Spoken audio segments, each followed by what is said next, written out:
From playing Dragon Age the Veilguard for 7 hours, I learned a lot about its gameplay. Today I'll be sharing what I learned as well as my thoughts on the combat, level design, progression and story from the hands-on preview. Combat in Dragon Age the Veilguard is surprisingly good. I went into this preview event expecting to have to play through 7 hours of generic repetitive combat between the choices and story, as the previous news of less active skill slots led me to believe that it would be a comparatively weaker experience overall. But I was very happy to see this is not the case, pretty soon after getting into it. While you have less active skills to choose from, it's not just skills plus holding down the attack button anymore. Instead, it's a light attack, heavy attack, alternate attack, sprint alternate attack, ranged attack, and then also skills and ultimate. Even light attack has a 3-hit combo.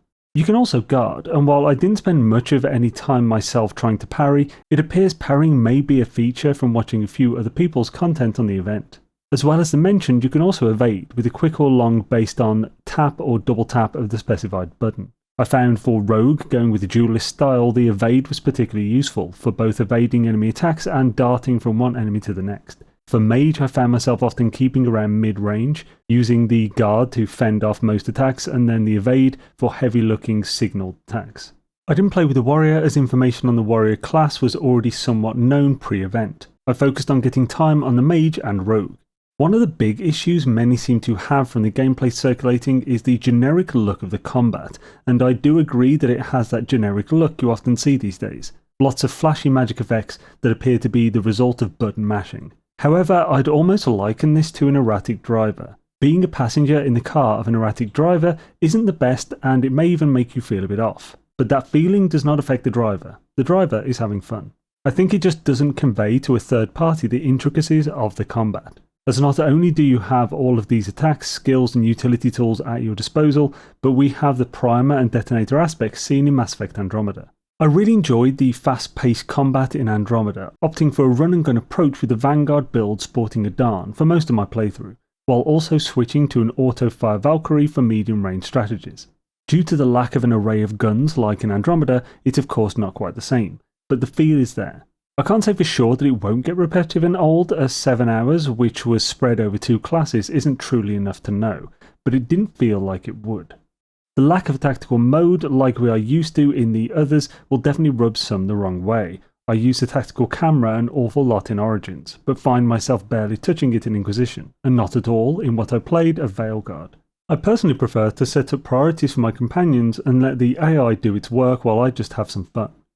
The areas in Veilguard look pretty great, especially the Arlathan Forest. No issue from me there for fidelity and visual design. The areas we saw were Minrathos, the Lighthouse, Arlathan Forest, the Veil Jumpers Camp in the forest, a blighted area that I'll leave unnamed, the Crossroads, Treviso, a cool area I won't go into detail on, and Weishaupt. I don't even know if you actually pronounce the P in that. I personally prefer an open world design, and Dragon Age Veilguard does lean far more towards a linear. Veilguard isn't fully linear, there is some freedom of movement, primarily using the Crossroads, which is an open area filled with alluvions, basically a 2-way portal system. This will be a big point of level progression and will allow you to go back and forth to many areas, as well as choosing where to go next dependent on what missions are available. We don't quite know the full scope of freedom yet. From what I've seen, I'd say that everything is based around a primary hub. This hub is connected to the Crossroads, which is an open area of varying difficulty. Every level or area in the game is connected to the Crossroads, and those levels and areas are largely linear experiences. I say largely, as places like Treviso, while a mission was directing me through a linear path, that path went through a market with lots of different vendors, and I doubt that was the only chance I could purchase from those vendors. Areas such as Treviso also have lots of lore dotted around, as well as hidden items. Talking to the primary hub, it's an expected aspect of a Bioware game. You need that hub, and Dragon Age Veilguard has a lighthouse. The lighthouse is a kind of pocket space elven castle floating in the ether. This is where you'll take a breather, strategize, bond with your companions, and play about with the areas that slowly unlock as you progress and upgrade. There was one thing in it that links to something of a critique I have for many modern games, and that is the near pointless puzzles. In the lighthouse there were 4 statues with a clue to make them face another. You basically just had to turn them so that 2 pairs faced each other, and that did something. In Arlington Forest, there were many of these glowing crystals which you had to move to a stand to act as a power source to open a door. In some other levels, there are balls of blight you have to destroy to clear your way. I do not like these types of puzzles. They feel like a waste of my time. Some games do this well, like old school Resident Evil, Elder Scrolls or Elden Ring. I think the primary difference in it being done well or not is a remote semblance of challenge. Without any challenge at all, a puzzle is nothing more than a time-wasting hindrance. Their function in my eyes is simply padding. Your progression in Veilguard is more than just a skill tree, it's also your equipment, companions and surroundings. They've actually nailed loot dropping in Veilguard.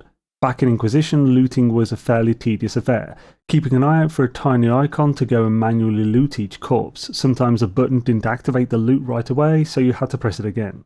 In my recent playthrough, I find myself begging for AoE looting. In Veilguard though, while there are various items and chests dotted around that are beyond easy to spot thanks to their incredibly bright golden highlighting, not convinced that's a great thing, but it's hard to miss them at least. And the best part is the loot window that pops up. The game will automatically assume who the gear will be for, then show you the new drop versus the currently equipped item, giving you the choice to equip the new item there and then. This, in my opinion, is exceptional user experience. It turns something tedious into something incredibly convenient. You can also upgrade and enchant your items. At some point you will unlock the Caretaker's Workshop. The way this and other vendors work in Veilguard is through strengthening the vendor. Throughout your gameplay you will pick up mementos. During the walk through Treviso, I noticed mementos being sold by some of the vendors. These would be given or sold to the caretaker to gain a reputational currency with him. That can then be spent to rank him up as a vendor. The higher the shop rank, the higher you can upgrade and enchant. But items aren't only upgraded through this workshop. The loot system automatically upgrades an item when you loot something you already have. Say you are using your favourite dagger, it's currently rank 3. Then you loot another of that dagger. Your rank 3 dagger will now become a rank 4.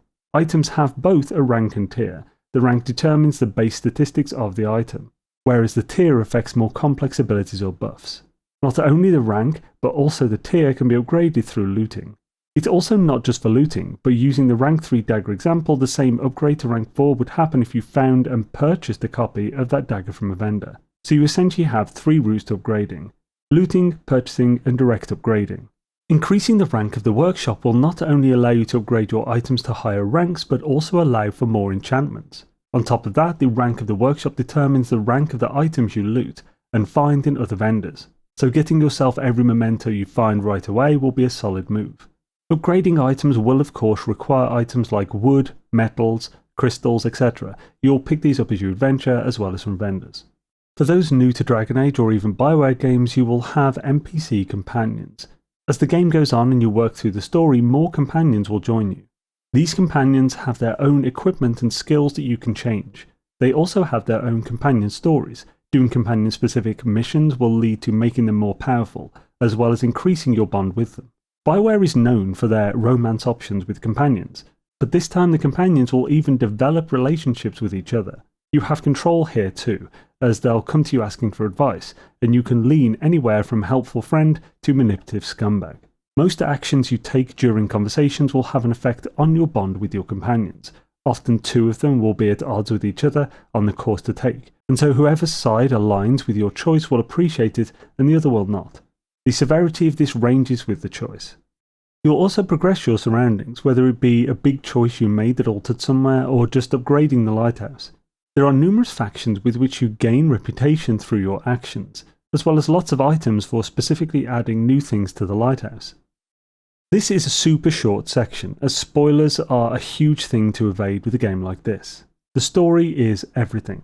For those unfamiliar with Dragon Age, your choices will matter. Bioware is even known to kill characters you hold dear if you make a bad decision, and that is something I hope exists here. It sounds harsh, but without proper stakes, there's no real emotion in your reactions to a supposedly tense scene. This is true for pretty much all writing. This is part of what made Game of Thrones pre-D&D so damn good. Some big battle is happening, a character you are super invested in could actually perish in this, so the heart rate is up as you watch it unfold. For me, this is the primary deciding factor, whether the story is good. From what I've seen, it's a really good start. There are definitely some stakes, I just can't talk about specifics in this video. And while I do have some critiques on the character creator and a few small tedious aspects of level design, I currently have a lot more reasons to play it than not.